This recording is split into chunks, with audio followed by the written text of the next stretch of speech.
Several years ago,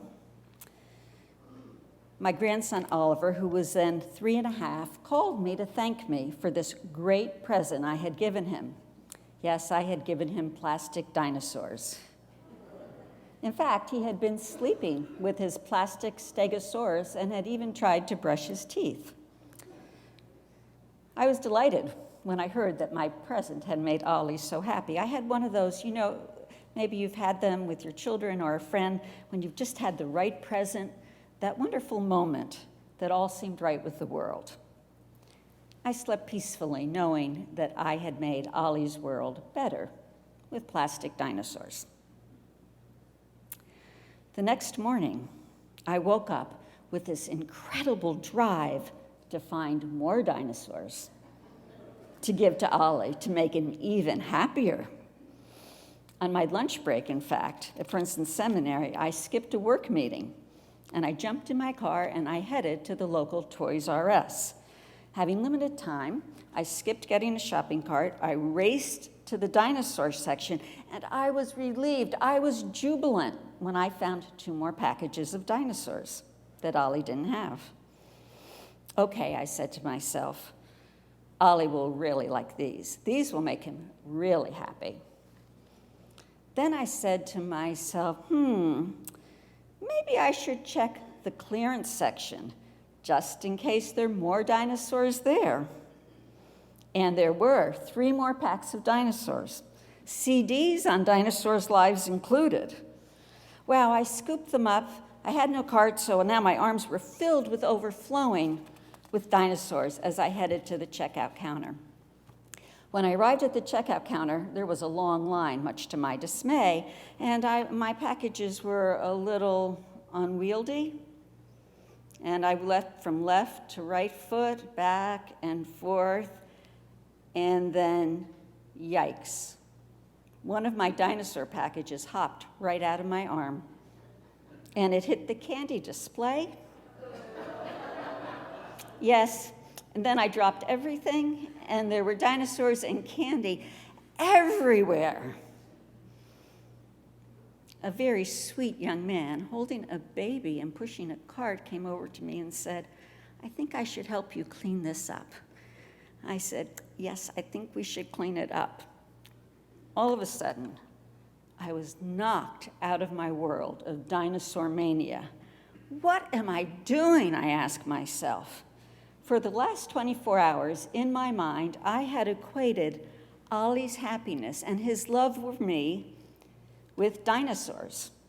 And I was about to equate in his mind my love for him with giving him more dinosaurs, so that when he thinks of Grandma, he will think of getting more dinosaurs. Gosh, this is so wrong. And it was really pretty sad. Things don't make me happy, and they're never going to really make Ollie happy either. In Luke 12, Jesus speaks to his disciples about the most important things in life. He begins by telling them, number 1, believe in God. He then encourages them to discern the will of God for their lives, rather than focusing on all their daily worries and on their accumulations of possessions. He suggests that the disciples consider the lilies, how they neither toil nor spin, but are arrayed like Solomon in all his glory. Jesus then asks them and us, if God cares for the creation so carefully, how much more does God love you? He entreats his disciples to seek first the kingdom of God, and then promises them that everything that they really need for their life will be added unto them, and they will be well provided for. He concludes by saying, where your treasure is, there your heart will be also. Let me repeat that. Where your treasure is, there your heart will be also. I don't know about you, but I find these words quite challenging. If Jesus had said, where your heart is, there will be your treasure also, I would understand the passage. I know where I intend to put my heart. I intend to put my heart in loving my husband and my children and my grandchildren. I intend to put my heart in doing good and ethical things in the world. I intend to put my heart in living with integrity and doing right by all those I know and love. Those are the places I intend to put my heart. So that's where my treasure must be, right? Well, not exactly. I have looked up this passage in the Greek, hoping that it would really say, where your heart is, so there is your treasure. But it doesn't say that. The Greek says literally, for where the treasure of you is, there your heart will be. Where the treasure of you is, there the heart of you will be. Instead of looking at where we intend to place our heart, to find our treasure, Jesus, as he often does, turns this upside down.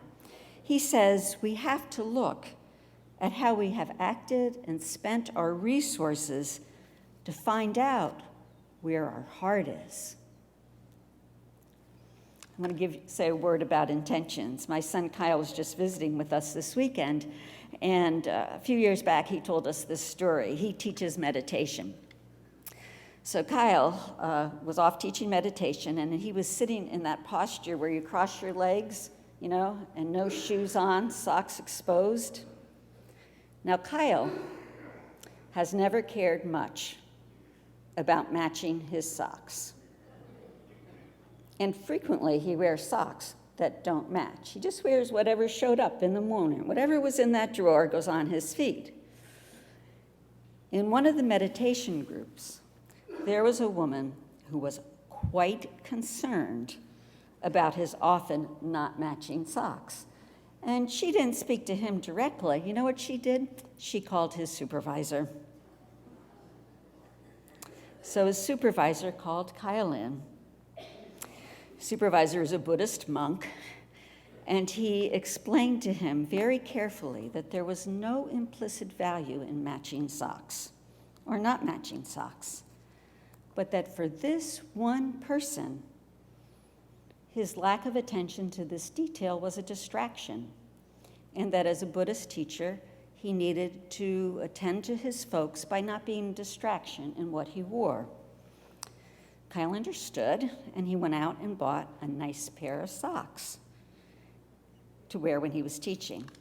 He put them in his pocket, he drove to his class, and he began to teach that day about meditation and intentions. Right at the point where he was talking about intentions, he looked down at his socks and realized he had those new socks in his pocket. He had intended to put them on, but he was wearing mismatched socks. And he was, again, a distraction, and the lady was there. So he knew another call might be coming. But he laughed. And then he used his story, his life event, to tell the folks about intentions and reality. We can all have very good intentions, but reality is what it is. And his intentions had been good to put those socks on, but he had missed that day. His class actually had a good laugh. So it's not about our good intentions. It's not about all the things we say that we cherish the most. It's rather about how we live out our lives, where we spend our resources, our time, our energy, and our money. For where we place our treasure, that is really where our heart is. These aren't easy words because we have been taught to provide, right? For ourselves, for our family, for the next generations. We've been taught to take care of ourselves physically, to have the right insurance, even to plan ahead for our funerals. We do all these things because we want to feel protected and we want to feel safe. And let me tell you, me more than anybody else, I'd like to feel in control. So when I have everything all planned out, then I know that I'm okay. We spend our life trying to protect ourselves from what's around us and even the future. We place our hope in this world and the resources that we can amass. We put our treasures in things that we can see, for they comfort us and they make us feel wise and prudent, like we've listened to the lessons that everybody has told us, that we are prepared for whatever comes. The words of Jesus, in many ways, and especially this, were absolutely revolutionary, because he says, "Seek ye first the kingdom of God, and wait for his treasures to be added unto you." Seeking the kingdom of God means to going to God with an open heart and asking how he will lead you in your life. It's not necessarily playing it safe. Oh, some of you looked away when I said that. It's not necessarily playing it safe. When we seek to hear God's voice first, we begin to hear how he wants us to devote our time and our energy. And then we begin to receive not objects of our own desires. For the real gospel is not a prosperity gospel. You hear preachers on TV talking about if you seek God, then everything you want will be added unto you. Well, not exactly. You don't win the lottery, you don't get the boat just because you're seeking God. Some people seek God because they're hoping for those things. What Jesus says is, seek ye first the kingdom of God, and then the treasures that Jesus longs to give us will be added unto us. Faith, hope, love, joy, generosity, compassion. It is in those things that we need to place our treasure, not the things that we want necessarily. So today, I encourage you to ask yourself if you are seeking to find happiness in some of the wrong places, like I was the day I was chasing those dinosaurs. Or are you seeking to build a better world? Every sermon should have some kind of call to action. So I ask you today to look within yourself, maybe right now, and ask yourself if there is one thing you've been intending to do.